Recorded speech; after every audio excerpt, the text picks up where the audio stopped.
جب تم اللہ کو پکار رہے تھے تو اللہ نے 1000 فرشتے بھیجے. فرشتے تمہاری مدد کے لیے تھے لیکن اصل مدد اللہ کی تھی، یہ تمہاری تسلی کے لیے تھے.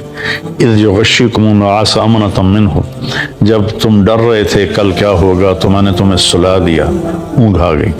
وینزل من السماء ماء، پھر آسمان سے بارش اتاری.